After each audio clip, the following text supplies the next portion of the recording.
Imagine कीजिए कि आप एक ग्लोबल समिट के दौरान एक बहुत बड़े हॉल में खड़े हैं। इस रूम में जापान, ब्राजील, इजिप्ट, जर्मनी और कनाडा से डिप्लोमेट्स इकट्ठे हुए हैं।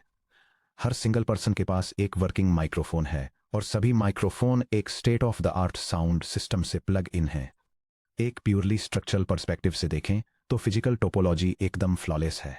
हर कोई कनेक्टेड है। सिग्नल्स रूम के किसी भी माइक्रोफोन से किसी भी स्पीकर तक बिना किसी एफर्ट के ट्रेवल कर सकते हैं। अब इमेजिन कीजिए कि क्या होता है जब हर कोई एक साथ बोलना शुरू कर देता है। जापानी डेलीगेट बहुत तेजी से जापानी बोलते हैं। जर्मन डेलीगेट इमीडिएट कंफर्मेशन की उम्मीद करते हुए जर्मन बोलते हैं और इजिप्शियन डेलीगेट अरबी बोलते हैं, ये अस्यूम करते हुए कि बाकी सब अपनी बारी का वेट करेंगे। आपको क्या मिलता है? Absolute unusable chaos. भले ही फिजिकल मीडियम यानी वायर्स और माइक्रोफोन्स परफेक्टली काम करते हैं, फिर भी कोई एक्चुअल कम्युनिकेशन नहीं होता। क्यों? कि डेलीगेट्स पास रूल्स का ऐसा म्यूचुअली एग्रीड सेट नहीं है जो इन्हें गवर्न करे। जैसे लैंग्वेज, कौन सी लैंग्वेज और वोकेबुलरी यूज होगी। फॉर्मेट, मैसेजेस के स्ट्रक्चर किए जाएंगे, जैसे फॉर एग्जाम्पल पहले अपनी कंट्री का नाम बताएं, फिर अपना मैसेज। एटिकेट, पहले कौन बोलेगा। आप कैसे सिग्नल देंगे कि आपने बोलना फिनिश कर लिया है? अगर आपने नहीं सुना कि किसी ने क्या कहा तो आप क्या करेंगे? कंप्यूटर नेटवर्किंग की दुनिया में हार्डवेयर लिंक्स उन माइक्रोफोन्स और स्पीकर्स की तरह होते हैं। वे बिट्स के ट्रैवल करने के लिए फिजिकल पाथवे तो प्रोवाइड करते हैं, लेकिन वे उन बिट्स को मीनिंग या ऑर्डर नहीं दे सकते। Raw electrical pulses, light flashes या रेडियो वेव्स को समझ आने वाले वेब पेजेस, स्ट्रीमिंग वीडियोस और ईमेल्स में ट्रांसफॉर्म्स करने के लिए हमें डिजिटल एटिकेट रूल्स के एक स्ट्रिक्ट सेट की जरूरत होती है। इन रूल्स को नेटवर्क प्रोटोकॉल्स कहा जाता है। Section break, defining a network protocol. अपने कोर पर एक नेटवर्क प्रोटोकॉल रूल्स, कन्वेंशंस और डेटा फॉर्मेट्स का एक फॉर्मल सेट है जो ये गवर्न करता है कि टू या उससे ज्यादा इंडिपेंडेंट एंटिटीज किसी नेटवर्क पर डेटा कैसे ट्रांसफर करती हैं। ये डायग्राम एक सेंडर नोड और एक रिसीवर नोड के बीच नेटवर्क कम्युनिकेशन को समझाता है। दोनों नोड्स सिंटैक्स, सिमेंटिक्स और टाइमिंग को कवर करने वाले एग्रीड प्रोटोकॉल रूल्स के अकॉर्डिंग अपनी एप्लीकेशन और हार्डवेयर लेयर्स के बीच डेटा पास करके एक फिजिकल मीडियम के थ्रू इंफॉर्मेशन एक्सचेंज करते हैं। प्रोटोकॉल्स के बिना बाइनरी जीरोज और वंस जैसे 0 1 0 0 0 1 0 1 0 0 0 1 0 की स्ट्रीम रिसीव करने वाले कंप्यूटर को ये बिल्कुल आइडिया नहीं होगा कि वे बिट्स किसी इमेज, पिक्सेल, टेक्स्ट के टुकड़े, बैंक ट्रांसफर अमाउंट या मशीन को शट डाउन करने के इंस्ट्रक्शन को रिप्रेजेंट कर रहे हैं। प्रोटोकॉल्स वह कॉन्टेक्स्ट, स्ट्रक्चर और टाइमिंग प्रोवाइड करते हैं जो रॉ डेटा को मीनिंगफुल कम्युनिकेशन में बदल देते हैं। चाहे आप यूट्यूब पर कोई वीडियो लोड कर रहे हों, टेक्स्ट मैसेज भेज रहे हों या क्लाउड में किसी डेटाबेस को क्वेरी कर रहे हों, उस इंटरेक्शन को पॉसिबल बनाने के लिए बैकग्राउंड में दर्जनों प्रोटोकॉल्स एक साथ काम कर रहे होते हैं।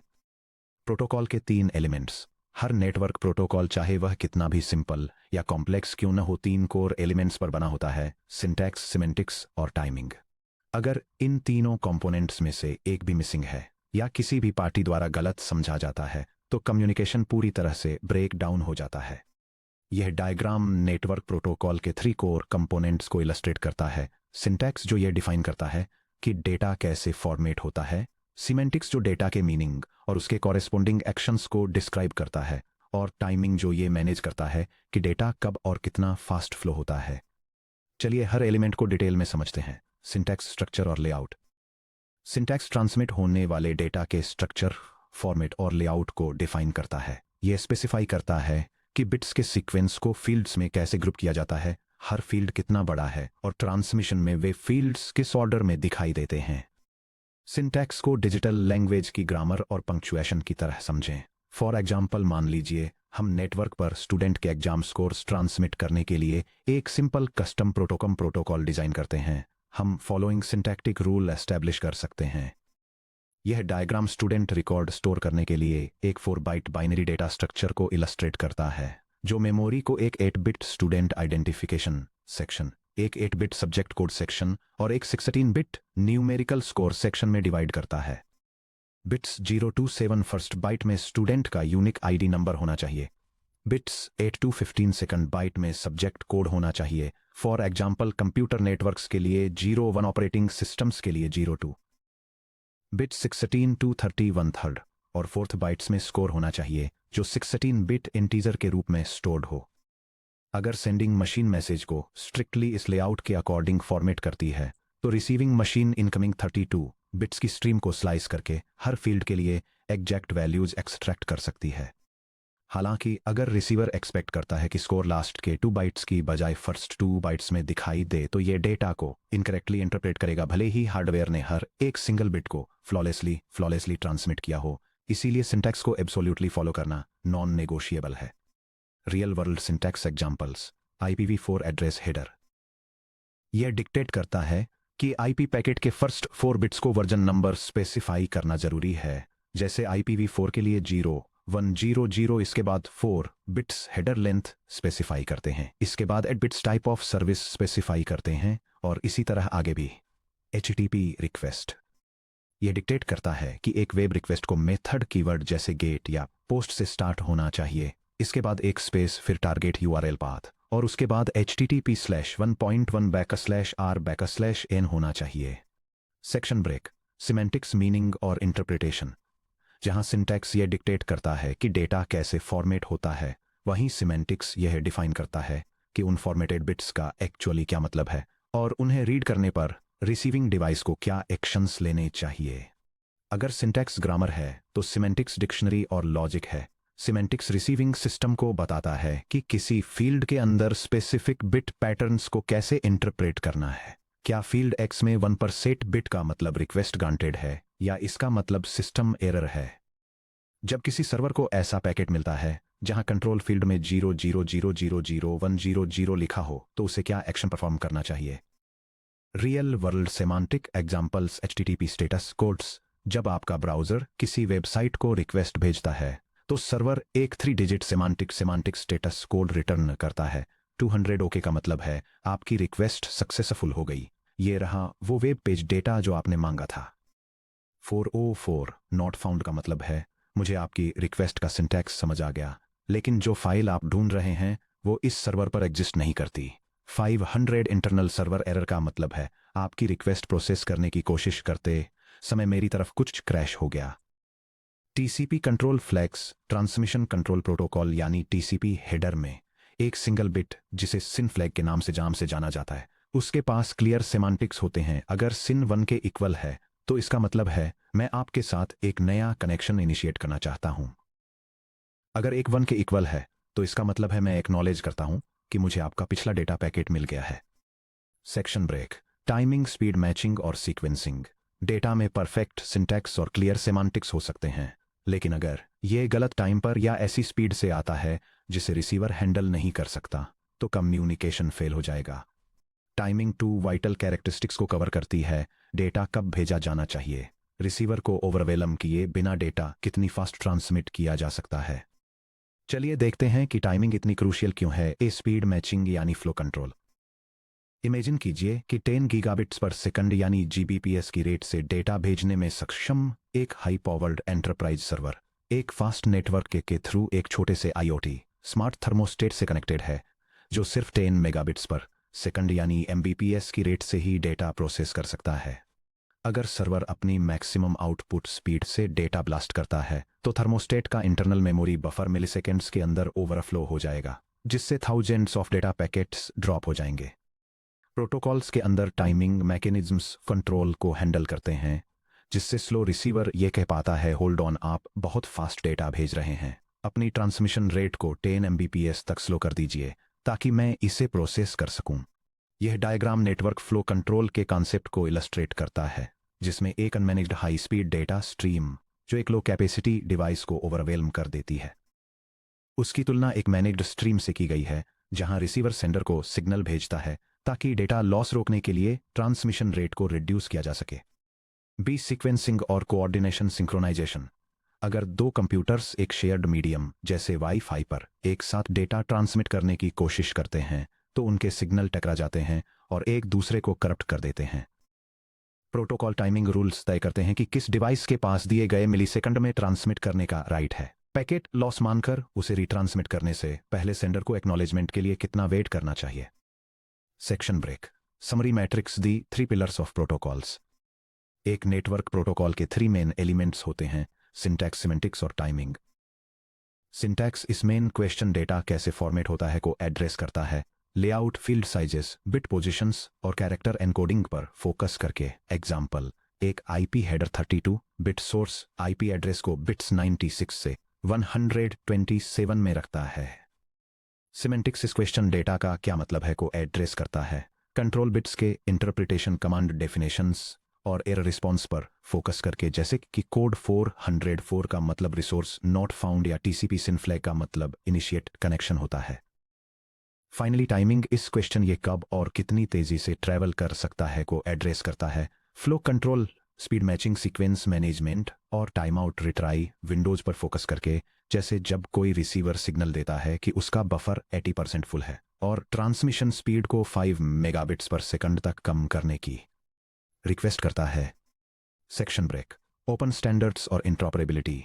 एक ऐसी दुनिया में रहने की कल्पना कीजिए जहां माइक्रोसॉफ्ट विंडोज पर चलने वाला डेल लैपटॉप केवल विंडोज पर चलने वाले दूसरे डेल लैपटॉप को ही ईमेल भेज सकता था। अगर आप किसी ऐसे दोस्त के साथ कम्युनिकेट करना चाहते हैं जिसके पास एप्पल मैकबुक है, तो आपको एप्पल कंप्यूटर खरीदना पड़ेगा। कंप्यूटिंग के शुरुआती दिनों में 1970s और अर्ली 1980s में यह डरावना सपना हकीकत के काफी करीब था। कंप्यूटर वेंडर्स ने खास तौर पर अपने हार्डवेयर के लिए डिजाइन किए गए proprietary closed networking protocols develop किए। आईबीएम ने सिस्टम नेटवर्क आर्किटेक्चर एसएनए बनाया, एप्पल ने एप्पल टॉक बनाया, नोवेल ने आईपीएक्स या एसपीएक्स बनाया। अगर किसी कंपनी ने आईबीएम मेनफ्रेम खरीदे तो वे हमेशा के लिए IBM networking cables, IBM switch और आईबीएम सॉफ्टवेयर खरीदने के लिए लॉक हो जाते थे। ये प्रोप्राइटरी सिस्टम्स राइवल वेंडर्स द्वारा बनाए गए सिस्टम्स के साथ आसानी से कम्युनिकेट नहीं कर सकते थे। यह डायग्राम नेटवर्किंग के प्रोप्राइटरी एरा, जहां इनकम्पैटिबल प्रोटोकॉल्स अलग अलग कंप्यूटर ब्रांड्स के बीच कम्युनिकेशन नहीं होने देते थे, और ओपन स्टैंडर्ड एरा, जहां universal TCP IP protocols manufacturer की परवाह किए बिना सभी डिवाइसेस के बीच सीमलेस कम्युनिकेशन इनेबल करते हैं, के बीच कंट्रास्ट दिखाता है। The power of open standards. इस आइसोलेशन से बाहर निकलने के लिए कंप्यूटिंग इंडस्ट्री ने ओपन स्टैंडर्ड्स को अपनाया, जो वेंडर न्यूट्रल प्रोटोकॉल्स हैं और पब्लिकली डॉक्यूमेंटेड, फ्रीली एक्सेसिबल और इंडिपेंडेंट स्टैंडर्ड्स बॉडीज द्वारा मेंटेन किए जाते हैं। ओपन स्टैंडर्ड्स की वजह से वेंडर इंटरऑपरेबिलिटी एक हकीकत बन गई। आज आईओएस पर चलने वाला एप्पल आईफोन, जो ARM चिप से पावर्ड है, टीपी लिंक के बनाए वाईफाई राउटर से तुरंत कनेक्ट हो सकता है, AT&T के फाइबर केबल पर HTTP रिक्वेस्ट भेज सकता है और AMD प्रोसेसर से पावर्ड उबंटू लिनक्स पर चलने वाले डेल सर्वर पर होस्ट किए गए वेब पेज को फेच कर सकता है। उन हार्डवेयर कंपोनेंट्स या ऑपरेटिंग सिस्टम से कोई भी कोड या मैन्युफैक्चरिंग ओरिजिन शेयर नहीं करता, फिर भी वे एक साथ बिल्कुल सीमलेसली काम करते हैं, क्योंकि हर entity exact same open protocol standards को स्ट्रिक्टली फॉलो करती है। इन स्टैंडर्ड्स को कौन डिफाइन करता है? IETF और RFC। ग्लोबल इंटरनेट के पे प्रोटोकॉल्स को डिफाइन और मेंटेन करने के लिए responsible primary organisation internet engineering task force यानी IETF है। जब नेटवर्किंग इंजीनियर्स किसी नए प्रोटोकॉल या किसी एग्जिस्टिंग स्टैंडर्ड के अपग्रेड का प्रपोजल देते हैं, तो वे एक टेक्निकल डॉक्यूमेंट सबमिट करते हैं जिसे रिक्वेस्ट फॉर कमेंट्स यानी RFC कहा जाता है। यह सेक्शन रिक्वेस्ट फॉर कमेंट्स 793 के लिए ऑफिशियल हेडर डॉक्यूमेंट शो करता है, जिसमें सितंबर 1981 में पब्लिश हुए ट्रांसमिशन कंट्रोल प्रोटोकॉल के original DARPA internet program protocol specification को आउटलाइन किया गया है। रिक्वेस्ट फॉर कमेंट्स जैसे सिंपल नाम के बावजूद RFC इंटरनेट के डिफिनिटिव आर्किटेक्चरल ब्लूप्रिंट्स होते हैं। एक बार जब किसी RFC को इंजीनियरिंग कम्युनिटी द्वारा वेट, रिवाइज और फॉर्मली एडॉप्ट कर लिया जाता है, तो वह एक ऑफिशियल इंटरनेट स्टैंडर्ड बन जाता है। अपनी नेटवर्किंग की पढ़ाई के दौरान आप जिन कुछ फेमस RFC का सामना करेंगे, उनमें शामिल हैं RFC 791 internet protocol IPv4, RFC 793 transmission control protocol TCP, RFC 2616 या RFC 9110 hypertext transfer protocol HTTP 1.1 और HTTP सिमेंटिक्स, RFC 1034 या RFC 1035 domain name system DNS। दुनिया में कोई भी IETF.org पर जा सकता है और किसी भी इंटरनेट प्रोटोकॉल की एग्जैक्ट स्पेसिफिकेशन फ्री में पढ़ सकता है। यह ट्रांसपेरेंसी किसी भी सिंगल कॉरपोरेशन को डिजिटल हाईवे कंट्रोल करने से रोकती है। Section break. Get analytical insights protocol overhead और एफिशिएंसी। अब जब हम प्रोटोकॉल्स के कॉन्सेप्चुअल पर्पस को समझ गए हैं तो चलिए गेट कंप्यूटर साइंस एनालिसिस की मैथमेटिकल दुनिया में कदम रखते हैं। गेट जैसी कॉम्पिटिटिव एग्जामिनेशंस में प्रोटोकॉल्स का इवैल्यूएशन एफिशिएंसी, कंट्रोल ओवरहेड और बैंडविड्थ यूटिलाइजेशन के नजरिए से किया जाता है। सेक्शन ब्रेक, अंडरस्टैंडिंग हेडर्स और एनकैप्सुलेशन ओवरहेड। जब कोई एप्लीकेशन नेटवर्क पर डेटा भेजना चाहती है, जैसे कि 1000 बाइट्स का मैसेज, तो कोई प्रोटोकॉल सीधे उन 1000 रॉ बाइट्स को फिजिकल वायर पर ड्रॉप नहीं कर देता। सिंटैक्स, सिमेंटिक्स और टाइमिंग को एनफोर्स करने के लिए प्रोटोकॉल को यूजर डेटा के आगे एक्स्ट्रा कंट्रोल इन्फॉर्मेशन अटैच करनी पड़ती है। इस ऐड किए गए कंट्रोल ब्लॉक को हेडर कहा जाता है और कभी-कभी एंड में जोड़ी गई एडिशनल कंट्रोल इन्फो को ट्रेलर कहा जाता है। यह डायग्राम एक नेटवर्क पैकेट के स्ट्रक्चर को इलस्ट्रेट करता है, जिसमें डिटेल में बताया गया है कि ओवरऑल ट्रांसमिशन साइज कैसे कंट्रोल इन्फॉर्मेशन हेडर बाइट्स और उसके बाद आने वाले मेन मैसेज पेलोड बाइट्स से मिलकर बनता है। हेडर में क्रिटिकल कंट्रोल फील्ड्स होते हैं, जैसे सोर्स और डेस्टिनेशन एड्रेस, पैकेट ऑर्डर के लिए sequence numbers, error checking checksum, protocol version flags. Protocol overhead का कॉन्सेप्ट।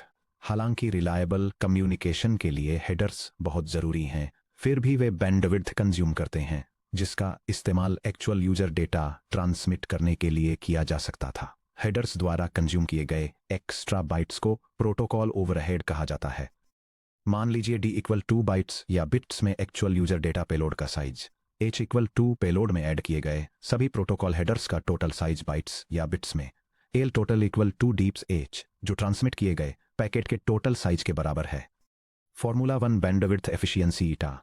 बैंडविड्थ एफिशिएंसी या प्रोटोकॉल एफिशिएंसी, जिसे ईटा से डिनोट किया जाता है, टोटल ट्रांसमिटेड डेटा वॉल्यूम के अंदर मौजूद यूजफुल यूजर डेटा के प्रोपोर्शन को मेजर करती है। Eta equals data payload size divided by total packet size times 100% equals d divided by d plus h times 100%। Higher efficiency eta का मतलब है कि कंट्रोल मेटाडेटा पर कम बैंडविड्थ वेस्ट होती है। Formula 2 overhead percentage OH। Overhead percentage ये major करता है कि पेलोड साइज के रिलेटिव कितना एक्स्ट्रा कंट्रोल डेटा ऐड किया गया था। OH equals header size divided by data payload size times 100% equals h divided by d times 100%। Alternatively total packet size के रिलेटिव ओवरहेड को इस तरह एक्सप्रेस किया जाता है। OH total equals h divided by d plus h times 100% equals 1 minus eta. Formula 3 effective data rate throughput. अगर किसी physical channel की raw transmission bandwidth link speed r bits per second bps है, तो actual useful data transfer rate, जिसे effective throughput r effective कहा जाता है, protocol के एफिशिएंसी फैक्टर द्वारा स्केल डाउन हो जाता है। r effective equals eta times r equals d divided by d plus h times r। Key exam take away, आप यूजर डेटा के लिए कभी भी 100% फिजिकल लिंक थ्रूपुट अचीव नहीं कर सकते, क्योंकि प्रोटोकॉल हेडर्स हमेशा अवेलेबल कैपेसिटी का एक फ्रैक्शन कंज्यूम करते हैं। सेक्शन ब्रेक, एग्जाम प्रैक्टिस के लिए वर्कड एनालिटिकल प्रॉब्लम्स। चलिए मैं आपको गेट एग्जाम के क्वेश्चंस पर model 2 step by step mathematical problems के थ्रू गाइड करता हूं। Section break. Problem 1 multilayer protocol efficiency calculation. एक एप्लीकेशन को नेटवर्क पर एक डेटा फाइल ट्रांसमिट करने की जरूरत है। मैसेज को d=1200 बाइट्स इच के स्मॉल डेटा चंक्स में ब्रेक डाउन किया जाता है। ट्रांसमिशन से पहले हर चंक 3 प्रोटोकॉल लेयर्स से होकर गुजरता है, जहां हर लेयर पैकेट में अपना खुद का हेडर ऐड करती है। एप्लीकेशन लेयर प्रोटोकॉल 40 बाइट का हेडर ऐड करता है। ट्रांसपोर्ट लेयर प्रोटोकॉल 20 बाइट का हेडर ऐड करता है।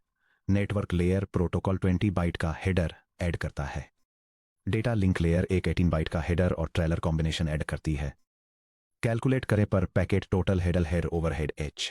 इस ट्रांसमिशन की बैंडविड्थ एफिशिएंसी ईटा यूजर द्वारा एक्सपीरियंस किया गया इफेक्टिव थ्रूपुट r इफेक्टिव अगर underlying physical link speed r equals 100 mbps है। Section break. Solution step 1 calculate total header size h। सभी प्रोटोकॉल लेयर्स द्वारा इंट्रोड्यूस किए गए हेडर्स को ऐड करें। h equals h app plus h transport plus h network plus h data link. h equals 40 plus 20 plus 20 plus 18 equals 98 bytes. Step 2 calculate total packet size l total. l total equals d plus h equals 1200 bytes plus 98 bytes equals 1298 bytes. Step 3 calculate bandwidth efficiency eta. eta equals d divided by L total times 100% equals 1200 divided by 1298 times 100%. Eta is approximately 0.924499 times 100% equals 92.45%. Step 4. Calculate effective data rate R effective. Raw channel link speed R equals 100 Mbps का use करते हुए R effective equals eta times R equals 0.9245 times 100 Mbps equals 92.45 Mbps. Final answer. Total header overhead equals 98 bytes. Bandwidth efficiency equals 92.45%. Effective user data throughput equals 92.45 Mbps. Section break. Problem 2. Packet fragmentation और overhead explosion. एक user D equals 4000 bytes का एक single large data payload भेजना चाहता है। Network layer एक ऐसे protocol का यूज करती है जिसका fixed header size h equal to 20 bytes है। हालांकि मैक्सिमम पैकेट साइज जो फिजिकल नेटवर्क पाथ कैरी कर सकता है, जिसे मैक्सिमम ट्रांसमिशन यूनिट या MTU कहते हैं, वो हेडर को इंक्लूड करके 1020 बाइट्स है। इसलिए ओरिजिनल डेटा पेलोड को छोटे चंक्स में फ्रेगमेंट करना होगा और हर फ्रेगमेंट का अपना सेपरेट 20 बाइट हेडर होना चाहिए।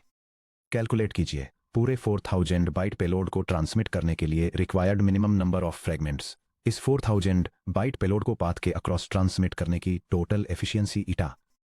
Section break. Solution. Step 1. Maximum payload per fragment determine करें। Maximum total packet size 1020 bytes है। चूंकि हर फ्रेगमेंट पैकेट में 20 बाइट हेडर होना जरूरी है। Max payload per fragment equals MTU minus h equals 1020 minus 20 equals 1000 bytes. Step 2. Required number of fragments calculate करें। Transmit करने के लिए total payload equal to 4000 bytes. Number of fragments equals the ceiling of total payload divided by max payload per fragment equals the ceiling of 4000 divided by 1000 equals 4 fragments. हर fragment 1000 bytes of payload plus 20 bytes of header carry करता है। Step 3. Total transmitted bytes calculate करें। Total transmitted bytes equals 4 fragments times 1020 bytes per fragment equals 4080 bytes. Total header bytes h subtotal equals 4 fragments times 20 bytes equals 80 bytes. Step 4. Total efficiency eta calculate करें। Eta equals total user payload divided by total transmitted bytes times 100%। Eta equals 4000 divided by 4080 times 100% is approximately 98.04%. Final answer. Fragments required equal to 4. Transmission efficiency equal to 98.04%. Section break. Summary और transition. इस section में हमने उस invisible language का खुलासा किया जो internet को एक साथ जोड़कर रखती है। प्रोटोकॉल क्या है? रूल्स, फॉर्मेट्स और कन्वेंशंस का एक फॉर्मल सेट जो अलग अलग डिवाइसेस को मीनिंगफुली कम्युनिकेट करने में सक्षम बनाता है। 3 कोर एलिमेंट्स: सिंटैक्स, बिट्स की फिजिकल फॉर्मेटिंग, लेआउट और स्ट्रक्चर; सेमांटिक्स, बिट पैटर्न्स और कंट्रोल कमांड्स का operational meaning; timing, data loss को रोकने के लिए स्पीड मैचिंग यानी फ्लो कंट्रोल और सीक्वेंसिंग; ओपन स्टैंडर्ड्स और इंटरऑपरेबिलिटी, IETF जैसी बॉडीज द्वारा पब्लिश किए गए पब्लिक RFCs पूरी तरह से अलग वेंडर्स जैसे एप्पल, माइक्रोसॉफ्ट, लिनक्स, सिस्को के डिवाइसेस को सीमलेसली इंटरऑपरेट करने की इजाजत देते हैं। हेडर ओवरहेड और efficiency: headers essential control data provide करते हैं लेकिन ओवरऑल नेट थ्रूपुट को कम कर देते हैं। Eta equal to D divided by D plus H। Monolithic dilemma. अब एक पल के लिए पीछे हटिए और एक बड़े डिजाइन क्वेश्चन पर विचार कीजिए। हमें physical bit transmission, signal timing, error detection, पूरी दुनिया में network routing, packet reassembly, encryption, data compression और वेब पेज रेंडरिंग को हैंडल करने के लिए प्रोटोकॉल्स की जरूरत होती है। इमेजिन कीजिए कि आप एक सिंगल, मैसिव, मोनोलिथिक प्रोटोकॉल लिखने की कोशिश कर रहे हैं जो एक सिंगल सॉफ्टवेयर प्रोग्राम में इन सभी कामों में से हर एक को हैंडल करता है। अगर कोई engineer physical wifi chip technology को अपग्रेड करने का फैसला करता है तो उन्हें web browser code, encryption algorithm और IP राउटिंग लॉजिक को स्क्रैच से फिर से लिखना पड़ेगा। कहीं भी एक सिंगल पूरे सिस्टम को ब्रेक कर देगा। नेटवर्क इंजीनियर्स इस डरावनी कॉम्प्लेक्सिटी से कैसे बचते हैं? वे नेटवर्किंग के इस विशाल टास्क को छोटे, इंडिपेंडेंट, मैनेजेबल मॉड्यूलर पीसेज में तोड़ देते हैं जो एक दूसरे के ऊपर स्टैक्ड होते हैं। ये हमें सीधे हमारे अगले सब टॉपिक पर लाता है, 1.5 high layered architecture, decoupling responsibilities.